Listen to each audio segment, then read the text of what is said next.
There's nothing harder to execute than the wrong strategy. Just think about that.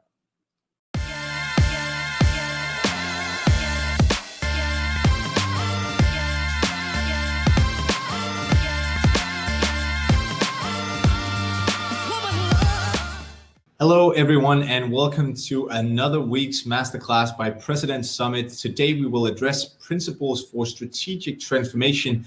And with us, we have one of the most acknowledged strategy and marketing professors and a Thinkers 50 Hall of Famer, George Shipp. Thank you so much for being here, George. It's an absolute pleasure having you. My name is Frederick. I'm the CEO of President Summit, and I'm so pleased and excited to be here again with you on another Wednesday, where we will address some of the most valuable insights that will hopefully help you in your business and also in your personal life. As always, the format of the masterclass will be around an hour. George have prepared a very extensive and very thorough presentation on his take on strategy, which will last for around 30 minutes or so. You're more than welcome to write any questions that you might have in regards to his presentation in the Q&A section, where George and I will try to address as many of those afterwards as possible. And as always, please feel free to share your opinions in the chat section. Let us know if you agree or disagree with George. Have that discussion, use each other, and make sure that we get the most out of this hour that we have together. But without further ado, I hope that you are as excited as I am. I hope you've found your notebook, because George will start off by presenting again some of his most invaluable experiences and insights from his years of being on the faculties at the world's top universities like Harvard Business School, London Business School, UCLA, and now an emeritus professor of Imperial College Business School and a distinguished visiting professor at Northeastern University. But without further ado, I want to give the word to you, George. Welcome, and welcome to all of you guys out there in the chat section. George, how are you? I'm great. Thank you, Frederick, for organizing this. Of course. Thank you, everyone, for joining this session. So I'll come straight into it. So the topic is principles for strategic transformation. Any of you ever come across this phrase, our strategy is to be number one? Just type that in if you have. But is that a strategy or not? Do you agree? Actually, it's not a strategy, is it? It is just a strategic objective. And one of the problems is that people sometimes think if we say our strategy is number one, that they've got a strategy. They haven't got a strategy. So what is a strategy? There's been a lot of confusion about what that is. So for me, a strategy has three parts. And think about this as I go along. There's the strategic objective, which could be to be number one. It could be to launch a new product. It could be to dominate the world in smartphones. And related to that is the term business model. People often confuse between strategy and business model as well. Now, we all know that a business model is, how the company configures itself to operate and to make money. Is that a strategy? Also, it's not only part of the strategy. What is missing so often is what I call strategic moves. So you have your existing business model, your various strategic objectives from the business model, but the strategic moves, and notice it's an arrow, it's jagged to show it's dynamic, it happens over time. And that, of course, is the most difficult part of strategy. So I've got these three elements that make up a total strategy: the business model, the strategic objective, and the strategic moves to get to your strategic objective. Now, who's responsible for strategy? Just think about that. Write down who you think is responsible for strategy. It's actually every manager has some responsibility for strategy, and even some workers below the level of manager. Now, this slightly complex chart shows how people at different levels are responsible. If we take the first row, the chief executive, he or she may have an example of strategic objective to diversify. Now, the strategic moves to diversify, as you read across the top row, might be to create a new line of business, and the execution, an example of one of them, is to select and start up a new business and appoint a general manager. Now, let's go down to the next level, the general manager of the new business. His or her strategic objective is to make the new business a success. One of the strategic moves is to develop appealing new products, and the execution there is to set up a new product development unit, appoint a unit manager. Now, again, we go down one more level. The new product development unit manager has their own strategic objectives, running the unit well and so on. Strategic moves, putting in the right processes, systems, and workers. And then execution, monitoring processes, systems, and workers. Now, this little matrix here, and you can apply it to your own situation as well, shows how you can go from a top-level strategic objective as chief executive all the way down to very specific activities by someone 2 levels down. And this really shows one of the challenges in strategy. If the rest of this cascade does not happen, then the strategy doesn't get enacted. So the chief executive has to think about how to motivate the rest of the organization to do all the other things to make a strategy happen. And so you can no longer say that strategy is the job of the people at the top. It is the job of everybody at the managerial level and perhaps even below that. One other slide to illustrate this, that strategy is not fixed. There's a stated or intended strategy from the strategic plan, but as things happen, the strategy gradually changes. You launch a new product, you look down on the left, the market develops, the company makes acquisitions, the competition makes moves, and so strategies evolve and inform strategic decisions over time. Strategy is not fixed. And indeed, the next chart shows a major challenge of strategy. See if you have experienced this as well. Now, the top line in blue is environmental change, and the red line is the rate of change of an organization. What are organizations good at doing? Incremental change. Right? Just think about that. They don't really like to make radical changes. In the first phase, the organization, the company gets a little bit out of alignment with where the environment says they should be, but it's not a big problem. Then as the environmental change accelerates, technology changes, there are new products, new competitors come in, the company now experiences strategic drift and the gap becomes bigger. Now, in your experience, and you might want to type this down, what happens when a company experiences strategic drift? Well, they start to change their strategies. They bring in management consultants. So we see the third phase, strategic flux. These are the turning red line. And finally, at the beginning of phase 4, what do? They fire the CEO. They bring in a new CEO. They totally transform the strategy, and either they succeed and they go up again, or they go down and the company goes bankrupt or it's acquired. Now, why does this happen? Why do companies get into this strategic drift? Any ideas on that? Well, if you think about it, companies tend to be rather rigid. And in fact, the phrase I like to use is success breeds failure. The more successful a company is, the more locked in and the more rigid it becomes. So it is inertia. And this problem is summed up by a great quote. Who made this quote? When the rate of change inside the company is exceeded by the rate of change outside the company, the end is near. Who is this? I think you'll recognize that as Jack Welch, former CEO of General Electric, with nickname Neutron Jack. So how do you tell when your business needs strategic transformation? You can type in some of the answers as you think about it. Well, when it goes bankrupt, but you probably don't want to wait that long. When the company is losing money consistently, when it's losing market share, when sales go down. But of course, by then it's too late, right? It's too late to avoid trauma, pain for the company, the shareholders, the employees, customers, partners, and you, the managers. So you really want to avoid that. So what do? You look for some indicators, some leading indicators. Any guesses of what those indicators might be? All right, think about that. A new technology or product form is introduced into your industry. By who? By someone else from outside your industry. And how do the people in your industry react? Which your top managers refuse to regard as being significant. And there have been many examples of this. Motorcycles, when the Japanese brought small bikes into the USA, the American company said, oh, these are not real motorbikes. And Harley-Davidson retreated into bigger and bigger bikes, so big that eventually only Hell's Angels could ride them. Personal computers, the CEO of Digital Equipment, the world's second largest mainframe computer company, when he first saw personal computers, said, I see no reason why anyone would need a computer in the home. Well, Digital Equipment is gone now. Coffee, I experienced this myself. I was speaking at a conference of coffee companies, and I said to them, aren't you worried about Starbucks? And they said, oh no, Starbucks doesn't serve real coffee. If somebody says they don't serve real X, you know that they're about to get into trouble. Music downloads, HMV, the world's largest music retailer, wasn't worried when Apple launched the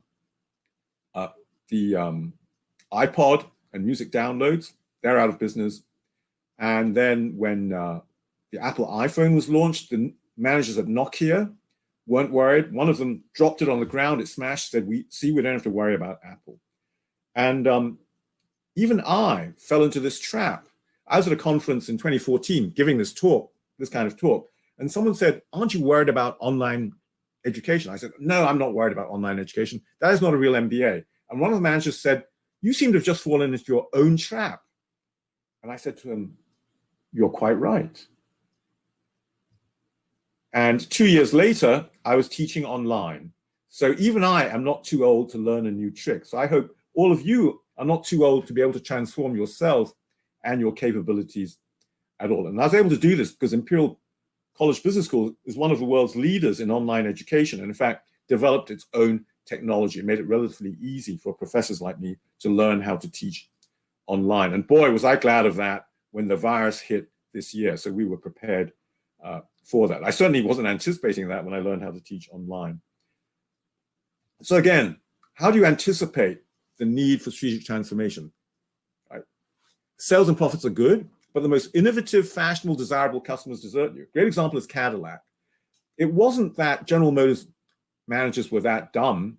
They knew that Cadillac needed to become more like BMW and Mercedes. But every time they tried to change Cadillac to make it more like a German car, stiffer ride, tighter suspension, tighter steering, their customers said no.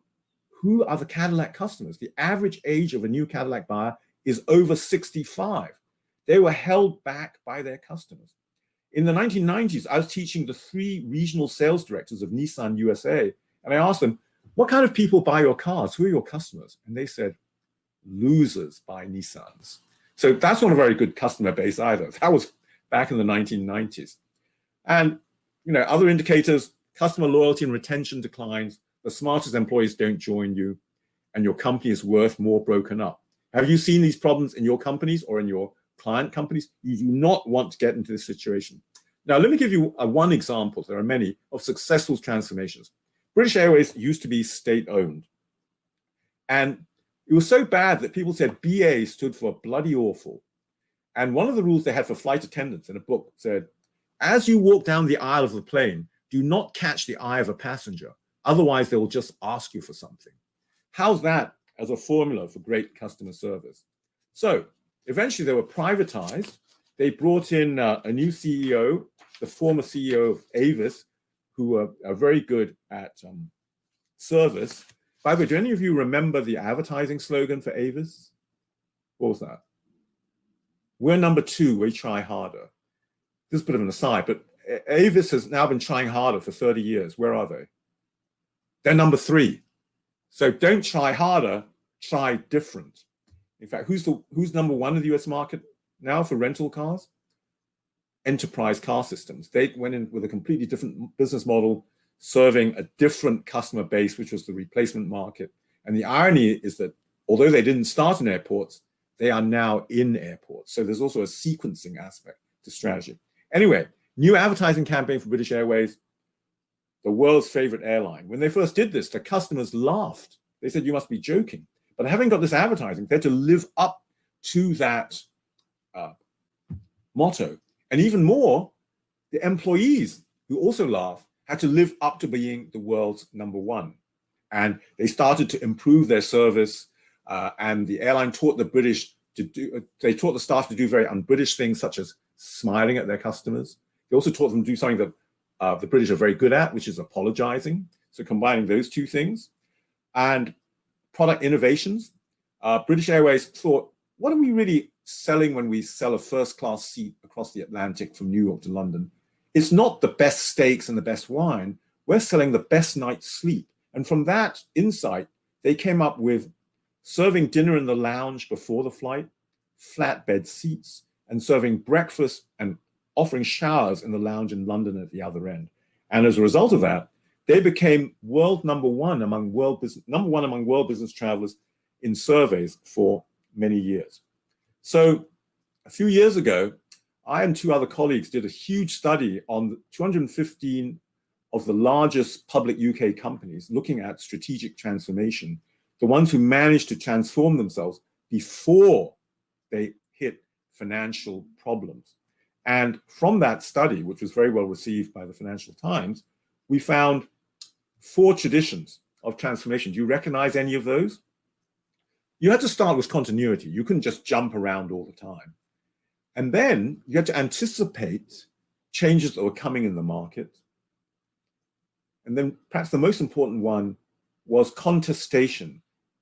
Top managers, middle managers had to be able to challenge the CEO, challenge the received wisdom of the company. What you did not want is like the former CEO of MGM, the movie company, who said, I want people working for me who will tell me I'm wrong, even though it costs them their job.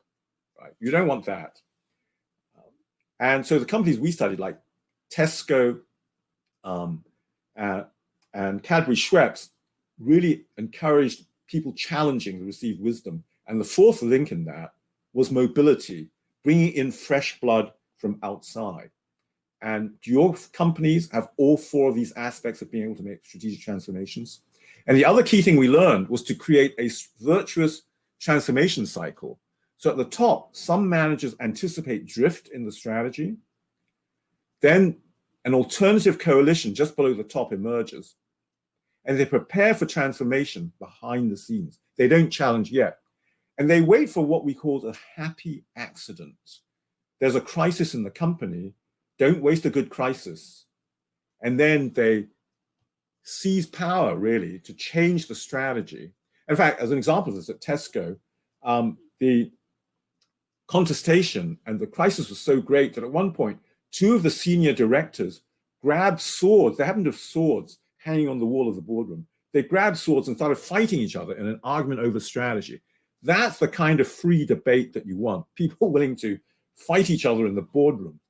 Whereas think about some of the other companies where nobody dares to contradict the CEO. Those companies are headed for disaster. By the way, another insight I learned from that is if you want to have strategic challenge in your company, don't locate the head office of the company in a small town where there are no other jobs. For me, it's no coincidence that both Xerox and Eastman Kodak, which got into huge trouble, were located in a smaller town, Rochester, New York, where there were no or few alternative jobs for the managers. You don't rock the boat in a small town. Where do we get the greatest challenges? I think you can all guess. Which part of the world do people speak out the most in companies? Silicon Valley. You can, I used to say, across the street, find a new job. Today, you just, in Silicon Valley, you put it out on LinkedIn, you get a new job very quickly. I like this comment by Fabian, the harder I work, the more luck I seem to have. By the way, JP Getty once asked, how did you become a billionaire? He said, rise early, work hard, strike oil. It's his way to make money. So, by the way, look at this. Strategy formulation, strategy execution. Which is more important? Everybody vote. Which is more important? Strategy formulation or strategy execution? Of course, it's a trick question. It's both, like the yin and yang. But by the way, there's nothing harder to execute than the wrong strategy.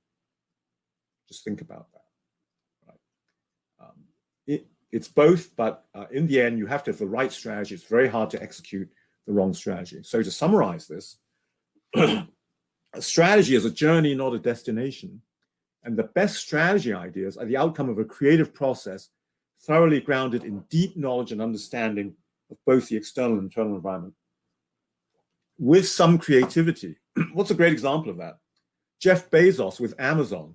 He didn't love books. He actually sat in his Wall Street office. He was an investment analyst and said, what product category would best lend itself to internet selling? And he landed on books. And again, in terms of sequencing, what does Amazon sell now? It sells everything, but it couldn't start with everything. It had to start with books. You've got to pick the right thing to start with. The third line, the best strategies are successfully executed. So what do we mean by strategy execution? All strategies need to be executed, and strategy execution is not the same as operational execution. Strategy execution leads to a new, different situation, such as Toyota launching the Lexus luxury car division, whereas operational execution leads to the same situation, perhaps better, but not different. And some strategies are more difficult to execute than others, depending on the stretch and the strategic objectives, the fit with the business model, the change capability of the organization, and the implementation capability of the organization. And again, think about your own organization. Is your organization good at strategy execution? And particularly, the more different the strategy, the greater the stretch, the harder it is. And that's why companies find it so hard. Just going back to General Motors for a moment, General Motors was a 30-year car crash in the making. It finally more or less went bankrupt during the last financial crisis, but it took 30 years from when the Japanese competitors first started coming in. So they just could not, the managers just could not see what was going on. And then even when they saw it, they were not able to make the change. They even asked Toyota, can we come and visit your factories? Toyota said, fine, come visit our factories. And they tried to imitate it with the Saturn division, but that failed because they just had these bad union relations and bad ways of working, and they couldn't implement the change. Now, let's get down to the role of the leader. What's the central dilemma of the leader? Not just the CEO, but a division head, or even a product unit head, which many of you are. The central dilemma for corporate leaders is that you're one person who needs to motivate an organization of thousands or hundreds of thousands to embrace and implement the strategies that you're leading. So how do you avoid being the red fish facing one way against the blue fish facing the other way? What do you do? Right. So how do you get to this where you're the leader and they're all following your vision? Well, I and a colleague at Imperial College Business School, Nelson Phillips, we just published a new article in Harvard Business Review on a study I've been thinking about for a long time, where we came up with a new concept of organizational intelligence, OQ, that is not just IQ, which you know, EQ, emotional intelligence. EQ and IQ are the ability of one person to influence others, or even BQ, which I coined that, intelligence about the business, but OQ, which is harnessing much or all of an organization to magnify a leader's words and actions. OQ can even make up for a lack of EQ. If you think about some of the great famous CEOs like Steve Jobs, he didn't have the greatest EQ. He wasn't that nice to people, but he had great OQ. And I'll give you an example in a moment. And for that matter, Bill Gates, not a warm, cuddly person either, not great on EQ, but tremendous OQ as well.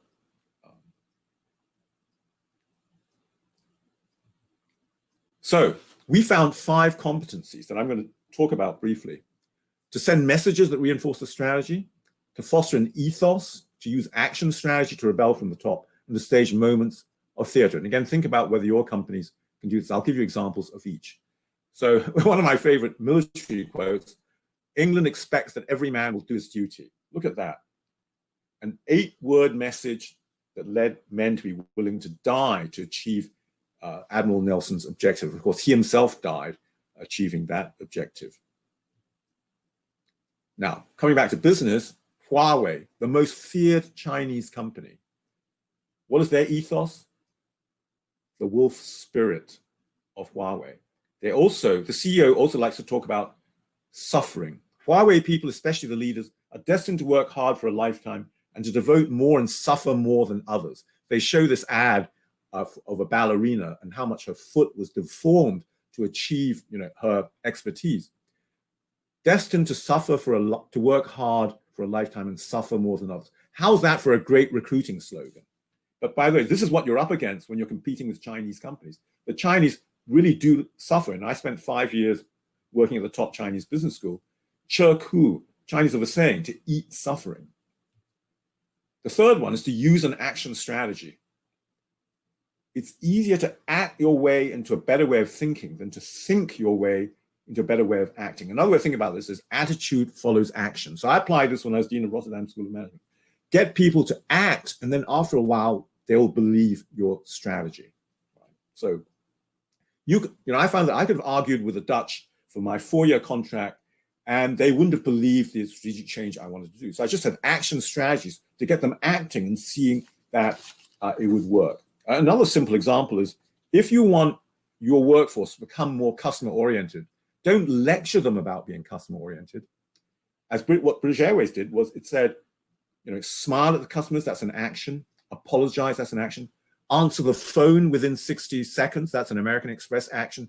Make them behave in a customer-oriented way, and eventually they will believe that. Rebel from the top. Really effective leaders learn early on to target only the most important issues. Wait until you really have the power. Don't rebel unnecessarily. Stage moments of theater. A great theatrical moment reverberates throughout the organization as stories and have a dramatic, important characteristics. Can you think of one in your company? Let me give you an example that I like. There's a clear message, out of the ordinary, unexpected. It's generally low cost, requires limited planning, relatively easy to execute. One of my favorites, again, is going back to Steve Jobs. When they showed him one of the early prototypes of the iPod, he said it's not small enough. And the designers said, we've made it as small as possible. There's no more room. So what did he do? He took the iPod and dropped it in the tank of goldfish, and bubbles started to come out of the iPod. And he said, see, those are air bubbles. There's still room in there. Make it smaller. He could have lectured them about making it smaller, but by this dramatic moment of theater, he sent a message to the whole company. And you have these messages again and again. Let me finish up by saying what has been my greatest personal learning about leading strategic change. I give you a moment before let's see if you can come up with some ideas yourselves. I'm watching the chat. What is your greatest learning, or what was your greatest recommendation for leading strategic change, apart from the ones that I've talked about already, in terms of what you have to do as an individual leader? Any suggestions? All right, well, I'll give you my thought on this, and that's my closing slide. Do what is best for the organization, even if it is a risk to your job. Thank you for all those suggestions from you as well. And leading it by example means doing what is best for the organization, even if you risk losing your job. Yeah, I'm following the chat section here. There's so many inspiring quotes and actions which you just spoke about. Walk the talk is certainly one of them, and I would assume something that is being categorized as an action. Back to what you mentioned. Well, George, first of all, thank you so much for those amazing insights. I can see that people were as fascinated and as focused as I was. That was so intriguing, and then we've gotten plenty of questions in the chat section, or in the Q&A section, which we'll attack in just a bit as well. I mentioned to you before this, George, that we wanted to make it a little special since you were here today, and since we've entered Christmas, we've gotten a couple of decorations up ourselves to enjoy the festive and joyful season now that a rough year is ending. And therefore, we also want to extend. We've done this a couple of times before, but we've seen such tremendous support on it. And therefore, we want to extend a hand to everyone who might be interested in partaking in the President's Summit in 2021 in June. And therefore, we'll be offering 20 tickets. It's a limited amount because we don't have many left, but a limited amount of tickets for a very reduced price. But we don't want to get you distracted from what is going on here at this masterclass. So if you're interested, simply just let us know in the chat section, and someone from our team will reach out to you afterwards. Because we need to continue with these amazing insights right here, right now. Just wanted to mention it to you guys. But George, obviously, we've been going through what strategy is and how you see it, and especially also your description of it. what is the biggest misconception that you see among leaders when you're talking about strategy? Because, it's such a buzzword, and it has been for many years now. And it's, there's so many, I guess you can call it definitions of the word. How do you see that? What do you see as the biggest misconception? Well, that's why I came up with that early slide that strategy has three parts. There's the static part, which is the business model. And people often confuse the static business model part with strategy. And in fact, if you think back to Michael Porter, who's my initial doctoral advisor, his early work on competitive strategy was actually about business. A lot of it was about business models. Choose a business model that insulates you from competitive forces. That's great. It's really necessary to have that. But then after that, as your strategic objectives change, as your environment changes, you need to have some strategic moves. So often there isn't enough focus on the strategic moves, and you have to recognize that strategic moves tend to be inherently risky, which is also why strategy is a bad name. Because when people often talk about failed strategies, they're thinking of failed strategic moves. And why do you make a strategic move? Because your current situation isn't so good and you're trying to change it. So you're already in an inherently risky situation. That's a really interesting perspective. And then going back to your definition of what strategy really is, there are all these layers to it, and there's a long process from drawing something up on a whiteboard like the one you have behind you to actually going out and executing on it. So to all these different layers and elements of a strategy, where do you see the leaders that you work with make the most common mistakes, and why is it that the mistakes happen where they do? Well, it goes back to two different things. One is formulating the right strategy in the first place, and that's mostly done by top managers, but you also involve the middle managers as well. And the reason why formulating the right strategy is difficult is because you often find yourself either in a difficult strategic position and you don't have that much room for maneuver. Like, your Eastman Kodak and digital has come in and suddenly obsoleted all of your old assets. And by the way, you know what's the last throw of the dice for them with digital? They started to create printers so you could print digital photos at home. So they still had this print mindset. And what they didn't realize was that people no longer wanted to print photos. They wanted to put photos on Facebook. So they're in a very difficult position, but the old mindset, and they'll trap by the old mindset and the old assets. And then sometimes companies starting from new also totally screw up. So Webvan, the first attempt at home delivery, online ordering, and home delivery of groceries, they hired an ex-senior partner from Accenture, et cetera, but they still got it wrong because they decided to go for a very ambitious business model, do everything themselves, invest in their own warehouses, vans, et cetera. And they didn't realize that in the early days, the only companies that could pull it off would be existing bricks and mortar companies who had the fixed costs and add the internet and the delivery van. So they just got the timing of that wrong. So that's the comment about getting the strategy wrong. Now, when it comes to execution, that matrix cascade I showed shows the most common error. The senior leaders forget to motivate and monitor the people lower down. They do not execute the strategy. The middle managers and the operating managers execute the strategy. How do you monitor and motivate them? And I'll give an example of what I did myself. Yeah. When I was dean of Rotterdam School of Management, the school was very successful with academic publications, 100 a year. I wanted us to also publish in practitioner journals like Harvard Business Review. So I had lots of actions, training, financial reward, but I also sent selective messages. Whenever someone did publish in Harvard Business Review, I sent an email congratulating them, copying the entire school, selective message. When someone published in a traditional academic journal, no message. That really sent my message across. This was unpopular because most people were publishing in the academic journal. So as a leader, you have to be willing to do unpopular things and hammering in the strategy. The other way to think about this is that a strategic move is to get your organization to do something new. So when you're trying to get them to do something new, you have to constantly reinforce this by what you as the leader focus on. Once the new becomes routine, you can move on and ignore that. What do you then do in the situation that you were just talking about, George? When you, as a leader, you said you sometimes have to do unpopular things like you did there yourselves with the emails, right? How do you know if that's the right move then? Because I guess ultimately you would start asking a lot of questions, and there's got to be self-doubt in terms of, is this the right thing when everybody else is looking at it and thinking it's unpopular?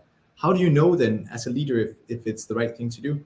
Oh, well, I mean, that's the $64,000 question, because formulating strategy is extremely hard. And it's a combination of the environment you're in and the capabilities that you have. So, and what may be the right strategy for one company is not the right strategy for another one as well. So, for example, Toyota was able to launch the Lexus division to go up against Mercedes, and General Motors was never quite able to go up against Mercedes. So Richard Rumel wrote a great book, Good Strategy, Bad Strategy, which I think actually is perhaps the best book about figuring out whether or not you've got the right strategy. He talks about crafting a strategy, of trying it out, adjusting it. And the challenge is, how much of a commitment in strategic assets do you have to make? So if you look at the example of Starbucks, Starbucks did not start with the current business model. They kept experimenting until they found the right one. So the first Starbucks, they had waiters wearing bow ties as if, they were formal waiters. Now, Starbucks was relatively easy to change because other than the stores, they didn't have fixed assets. Much harder if you are building automobiles, huge factories, if you're, so that's the challenge that you have. And then how does that resonate with, so you mentioned in the beginning that who is responsible for the strategy? Lots of layers are, right? It's not just the CEOs, it's not just middle management, there's a lot of people involved in it. So if all these people are involved in making the strategy, how do you still end up in a situation like the one that you just mentioned, where you as a leader sometimes got to make unpopular decisions if so many people from your team has been a part of, implementing and developing the strategy? Well, I mean, you have to steer that. I'm just replying to someone to ask about the name of the book. You have to steer the process, and a major role of the leader is to get people to change their behavior and do what they do not want to do. If you don't do that, they don't need you, right? If you're just a figurehead, yeah, you can contribute by operating the existing strategy, make real change. You have to pull the organization along, screaming and kicking, in order to come to the new strategy. And of course, it's a team aspect. There's a great example from Microsoft. So when the internet came along, Bill Gates personally did not know what to do about it. He set up 3 teams, compete with each other, to come up with proposals for Microsoft of how to respond. And eventually they came up with the right strategy. All right. But that was a process. He didn't, he was smart enough to know that he didn't have a solution himself. Yeah. But he was heavily involved in it. How extensively should a leader, involve his or her team in developing strategies like the example that you just gave with Microsoft, when we've also heard a couple of times and from acknowledged CEOs and so forth that the leadership at the end of the day is a pretty lonely job?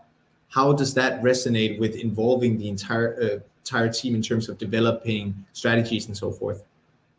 Yes, I mean, I definitely found that as well, of it being lonely. Yeah. I mean, I'll give you the 2 most important words that we teach in MBA programs. It depends, right? So, who you involve depends on the capabilities that you need. So involve the people you need to develop the new capabilities and the new strategy, no more and no less. And occasionally, you may be the one with a vision, and you have to pull people along with the vision, and even if they're against it. Yeah.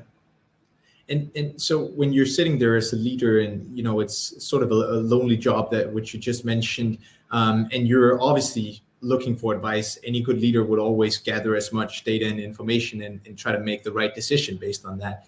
Would you then turn to, or from your experience, would you mainly turn to, I guess, the board of directors for guidance? Would you turn to external colleagues outside of another company?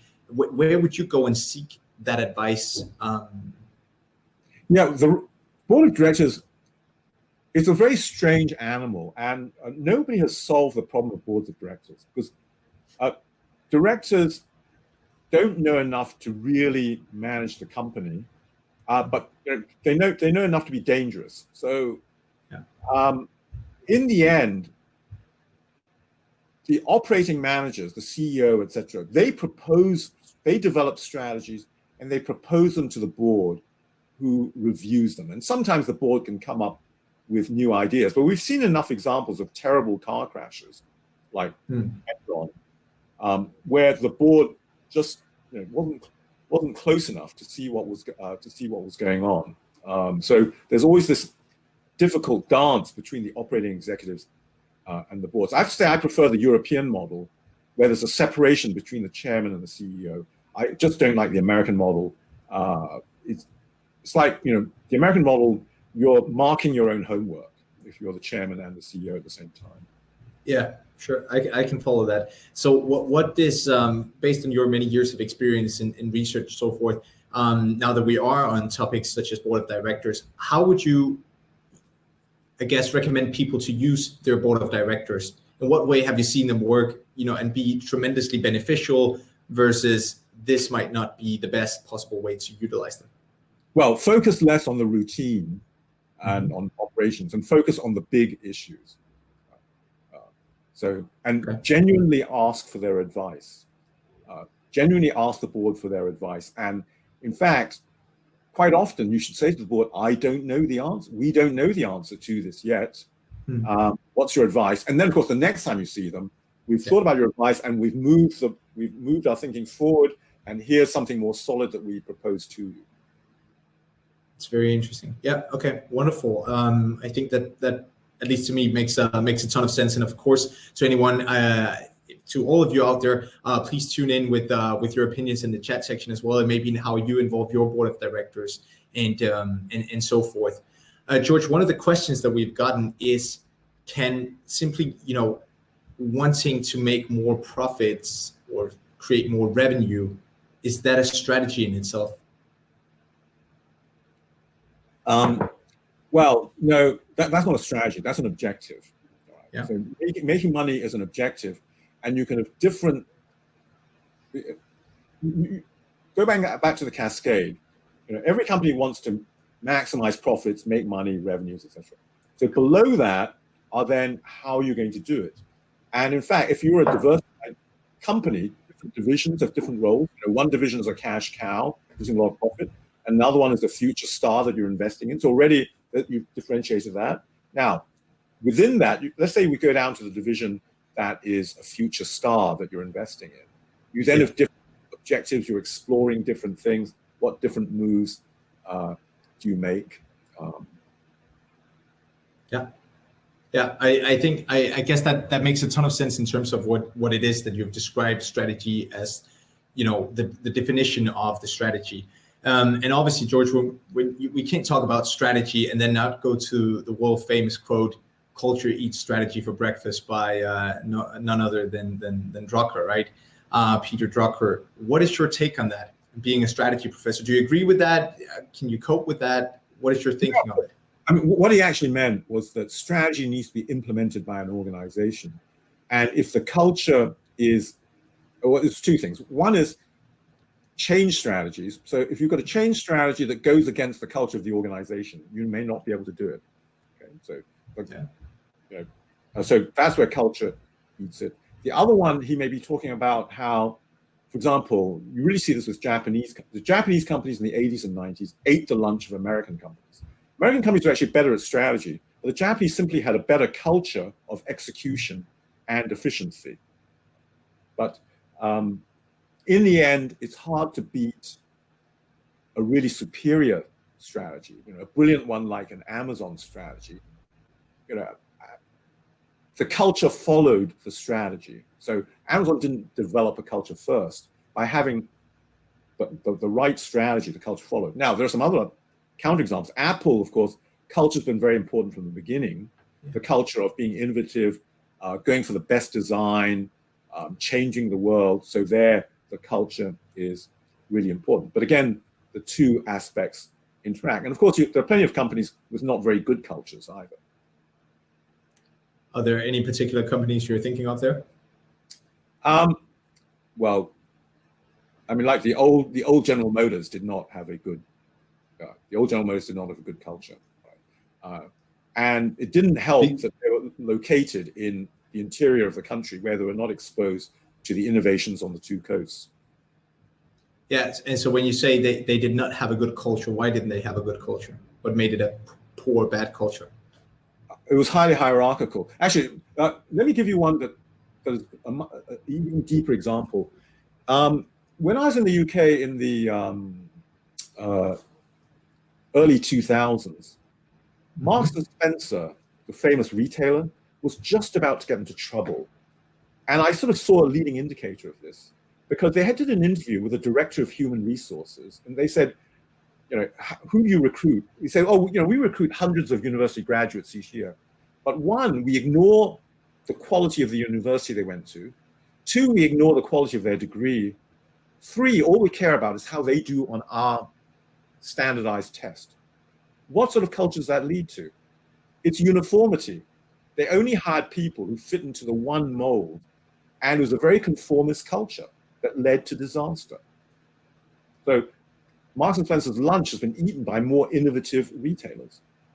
Yeah, that's a very interesting point that you're making there, George. You talked a bit about incremental and radical, strategies and innovations and change and so forth. Again, strategy is a widely used word, and you mentioned it yourself. A strategy can be anything from Amazon deciding that we want to sell basically just products online. We had to start with books, but it can be anything. To this is our strategy to generating, hitting budgets for the next month. So it spans very widely what a strategy is. I assume this will be a tough question, so I'm not sure if you actually have an answer for it, but I'll try. When do you know how to change a strategy? When do you know if you should, here we need to pivot this one, and when do you know this is basically a strategy for the long-term future of the company? No. It's almost a culture. No, it's a good question, but it's both easy and difficult. It's easy in the sense that you have a whole bunch of strategic objectives and performance objectives, okay? Yeah. And supporting them is the business model, static, and supporting them are some dynamic moves, which could be as simple as launching a new product, etc.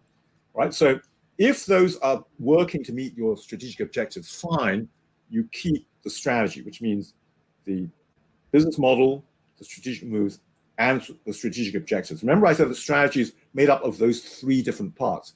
Sometimes you need to change your strategic objective as well. Okay? Yeah. Then, of course, it starts to go wrong. The environment changes, the competition comes in, you're not hitting your targets. That's when you need to start thinking about change the strategy. But what is it that we change? Do we change the objectives? Do we change the moves? Or do we change the business model? Yeah. It's both as simple as hard as that. But that's the job of the senior managers, to keep thinking about that. And one of the ways to think about this now, and most companies do that, most senior managers do this now, don't say we're in the XYZ business, we are in the photo film business, but think that we're in business to make money for our shareholders by operating different business models.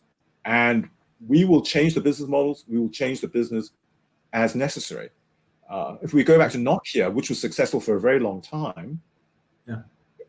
Anyone remember what they started in? What did they start in?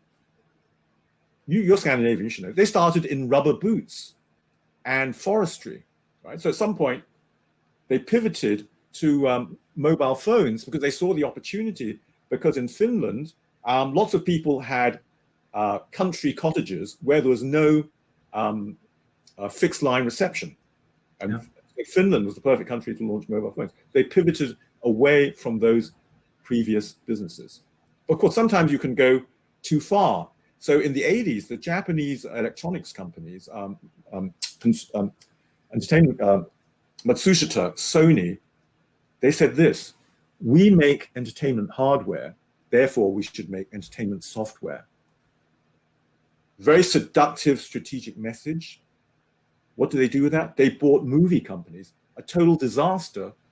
They didn't understand that the business models were totally different and the key success factors were totally different. Just because the two products were used together doesn't mean the same company should make both of them. That's really These valuable. were multi-billion mistakes. And it was summarized, but in the early days, Matsushita owned Universal Studios, and their first plan presented by the studio said, next year we're going to make 15 movies. About 5 will be blockbuster successes, make a lot of money. 5 will do okay, and 5 will be failures and lose money. And the Matsushita executives discussed this and said, we've decided you should make just the 5 blockbuster successes. Total lack of understanding of the business models of movie companies. Yeah. Yeah. Okay. Very, very interesting, George. I'm thinking, just being cautious of time here. We have a lot of people on this masterclass that are at the top of their companies, but we also do have a lot of people that are just beneath the top of the companies, or middle managers. And so, what do you do as a middle manager if you don't agree with the strategy set out by top management? Do you raise your opinion? Do you complain to your colleague? What do you do? That is a great question.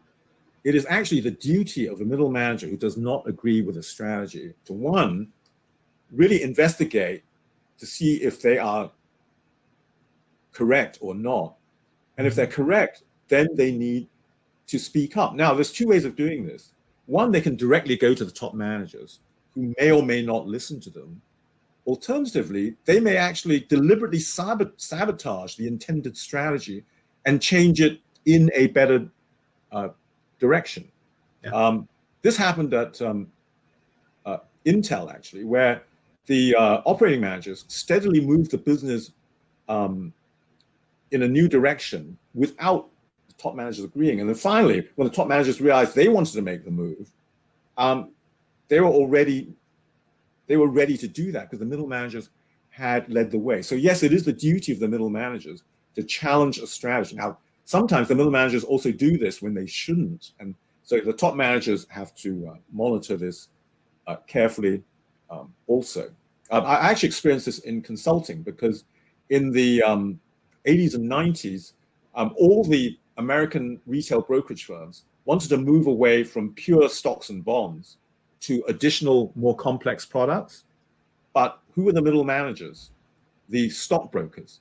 They did not want to do this. They did not want to make a change because they were fat and happy making big commissions on stocks and bonds. So the top managers really had to push the middle managers to embrace this change. And then later on, they had to embrace the change of online stockbroking, which they resisted. Merrill Lynch was not able to make this change until the CEO seized the day when the market capitalization of their online competitor, I just blanked out on the name, but the discount brokerage overtook them. And then that's when he said, we have to make the change. So he seized the moment. The middle managers have been resisting for 10 years. See, Jan Ban, nice to see you, Jan. It's better to ask for forgiveness than permission. And I think that is a conversation in itself to why did the middle management wait 10 years by raising their opinions. Obviously, there are some flaws there, either in the culture or at least the personal relationships, whatever it might be. And unfortunately, we don't have time to discuss this on this masterclass, but it would be very interesting to outline at another point in time.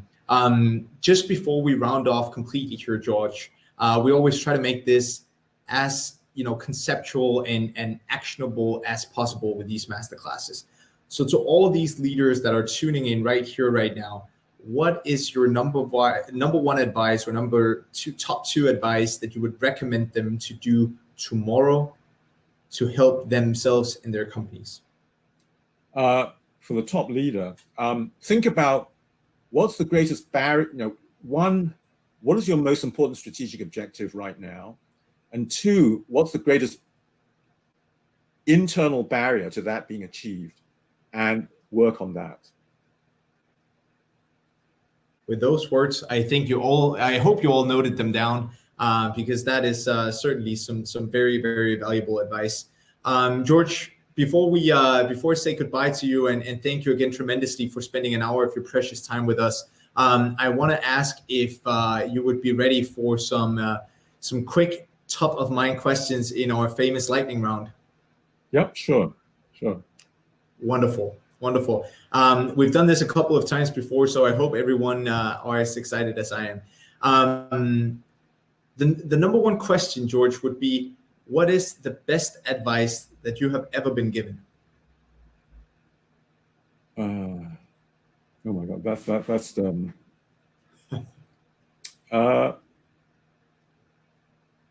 you get all kinds of advice. I think that it was actually a bit after the event, but it was a continuation. The best advice was develop your own career. Don't work for your father's company. Well, certainly a first that we've heard in this masterclass. But the worst advice was a senior professor at Harvard Business School when I was looking to do a doctorate under Michael Porter. He said, "Don't study under Michael Porter because companies don't execute what he recommends." I ignored that advice. I think that paid off quite well. Second question here, George, would be, what is the best purchase that you have made below $200? Might be some people looking for some Christmas recommendations here. Oh, yeah. It's this light. You see it shining on the back. It's a selfie ring light. That's about $30, $40. For the lockdown. Very handy during the past 9 months or so. Yeah, and also the external microphone. So very practical.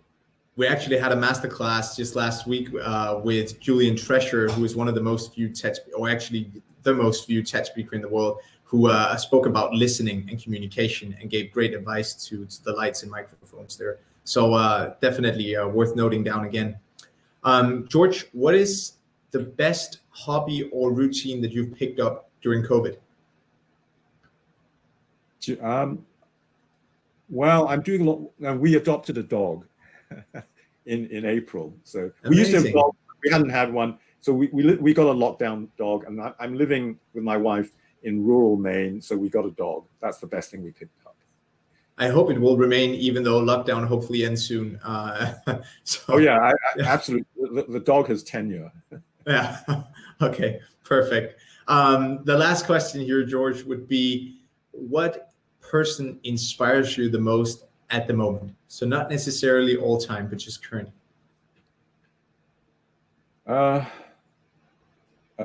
At the moment, well, Henry Kissinger used to be a hero of mine. You know how coming in as an immigrant like me, he ended up in one of the highest positions of the USA. But my kind of all-time hero, it's the same one as Mark Zuckerberg's all-time hero. Actually, anybody know who that is? The Emperor Augustus. So not Julius Caesar, but the Emperor Augustus, who came after Julius Caesar, and he built the institutions of the Roman Empire. And so Mark Zuckerberg adores Augustus as well. So that's the one thing I have in common with him. Fantastic. And now we don't even need to invite Mark onto our masterclass because we already know who his all-time hero is. So we don't need to spend time on that. That is fantastic.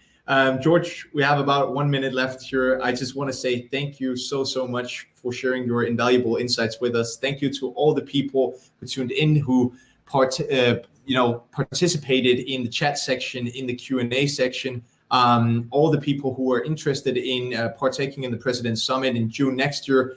Someone from my team will reach out to you, and I'll also try to discuss with George whether or not we will be able to share some of the slides. A lot of people. And someone just asked, contact me. I just put in my email address in the chat. Fantastic. Yeah, so we'll get the slides to you guys afterwards as well, so you don't don't forget these fantastic insights. George, I've gotten a couple of questions just in terms of what the President's Summit is and just really practical questions. So I'll stick around for a couple of minutes, but I'll let you get on to your day. So again, George, thank you tremendously. We'll be in touch. And in the meantime, have a very Merry Christmas once it gets there. Thank you very much. And thank you very much to all of the audience for coming. Thank you. Great to see you. Bye. Absolutely. Bye, George.